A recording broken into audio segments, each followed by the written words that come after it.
We do begin with breaking news. A fast-moving wildfire is burning 3 miles northwest of Priest River. Level 2 and 1 evacuations are in place, meaning people need to get ready to leave at a moment's notice. Livestock can be taken to the Newport Rodeo grounds.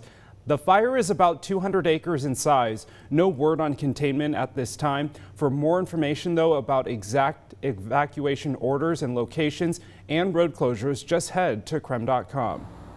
Let's head outside now to meteorologist Jeremy Lagoon. My goodness, Jeremy, yesterday was just so hot, and it just sounds like it's going to be even hotter today. Yeah, unfortunately, you're going to want to do what I saw a gentleman doing on my drive into work today, and that was get outside early. We talked about this in our previous heat waves, where it just gets too hot in the afternoon for us, for our pets, for everyone and everything. So right now is the time you're going to want to get out. Early on this morning, air quality sits at moderate. You can actually see a bit of a smoky haze, and you can see that right here as well. Watch what happens. We're at 70 degrees right now, so a little reprieve from some of our ongoing heat. We are going to see temperatures dip a little more before the sun comes up. That 6 o'clock hour tends to be our coolest right now. But all across the region, it's a little reprieve from our ongoing heat. 55 in Sandpoint, 65 in Coeur d'Alene, 67 in Moses Lake, and 72 in Wenatchee this morning. We have now transitioned into an excessive heat warning. That's more severe than our heat advisory that was in place yesterday, and this is as temperatures climb into the triple digits for much of the inland northwest. Later on this afternoon, 101 is our forecast high.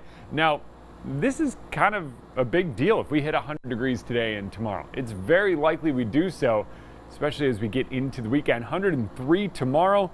And that would tie that record that we talked about yesterday. But look what's happening on Sunday. A chance of rain. I'm going to let you know what I mean by a chance of rain coming up, because that is another very big deal in our forecast.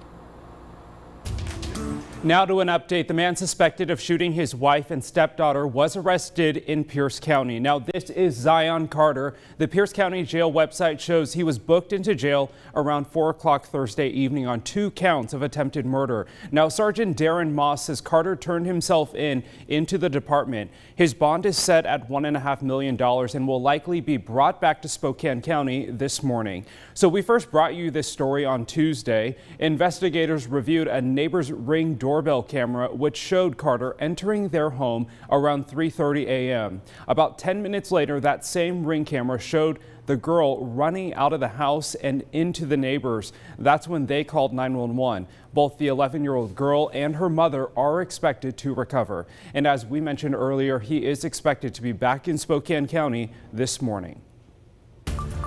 As reported earlier this week, the CDC released new mask guidelines for people who are vaccinated. That's because of the highly contagious Delta variant of the coronavirus. Now they're revisiting their recommendations on testing too. Nicole Hernandez joining us now live from the newsroom. Nicole, what is the CDC now recommending?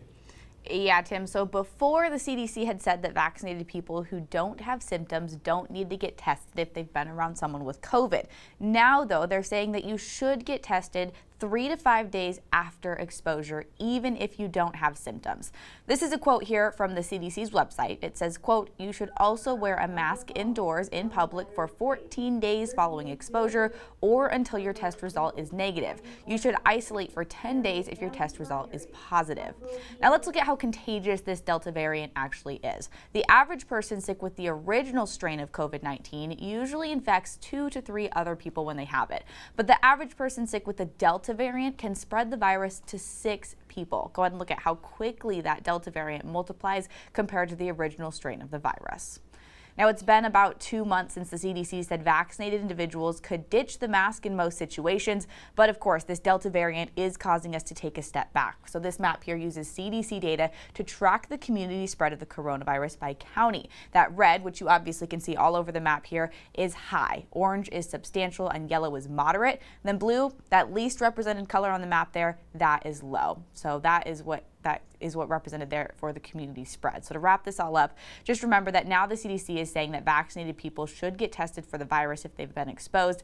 They're also recommending people mask up while waiting for those test results and masking up indoors in certain situations. If you're in one of those red areas, and if you remember from that map, you could see Spokane County and Kootenai County both fall under that category. It is time for your morning rush. More news in less time. Rent is rising all across the region. It's a big problem, of course, but the Spokane housing shortage makes the issue even worse. That's why some tenants are turning to the union. Just think they're being super greedy right now. And I don't really, they think that these people are coming into town with all this money in their pocket and they're just going to kick out everybody that already lives in Spokane. President Biden is expected to allow the nationwide ban on evictions to expire on Saturday. Police confirmed 6 people died in that deadly plane crash near the Lake Tahoe area. The National Transportation Safety Board also confirmed that the flight did take off from Coeur d'Alene. The victims have not yet been identified, but authorities say that DNA will be used to determine their identities. Officials have not released the cause of this crash. Hundreds of people gathered in Fruitland, Idaho to search for the missing 5-year-old boy. 5-year-old Michael Vaughn went missing on Tuesday, and he was last seen wearing a blue Minecraft t-shirt and dark blue shorts. Some businesses in Fruitland closed to help in the search. Another search is scheduled for tonight. Prosecutors dropped several charges against Lori Valo and Chad Daibel. The two no longer face destruction of evidence charges linked to the deaths of Lori's children, Tylee Ryan and JJ Valo. This really is a significant development because these were initial charges prosecutors used to keep the couple in jail while they were building their case. Meantime, Daibel and Valo still face murder, conspiracy, and theft charges that were filed back in May. Well, Spokane native Juliana Pena will not fight Amanda Nunez this weekend. MMA fighter Amanda Nunez tested positive for COVID-19. ESPN says her fight against Spokane native Juliana Pena is canceled. The UFC chief business officer Hunter Campbell says the plan is to reschedule when Nunez is fully healthy and ready to compete. And that is your morning rush. More news in less time. Let us know what's happening in your neighborhood by using the hashtag #UpWithCrem on social media. Gonzaga just had a historic draft. We caught up with a couple of our favorite Bulldogs. I made that transition from Gonzaga, and they helped me grow as a player and as a person. I couldn't be more thankful. So it was great to represent them walking across the stage. We'll tell you where you can catch Zags in the NBA this season. Well, this weekend's heat will have many of us out on the water, but there's something to watch out for: harmful algae that's been found in Hayden Lake. In our next half hour of Up with Creme, we're speaking with a professor in the College of Natural Resources at the University of Idaho. We'll speak with him about safety in the water. And we've got a lot to talk about. We got an update on our drought monitor. 1/3 of our entire state is now under, unfortunately, exceptional drought, and that is the worst it has ever been in the state. But a little bit of relief is in the forecast. See that big spinning blob off the coast? That plays a big role in what we wind up seeing here over the course of the next couple of days. It's the chance of showers moving in, and they move in a big way. Sunday and Monday, both a 30% chance of rain. We'll talk what that means coming up in your full forecast.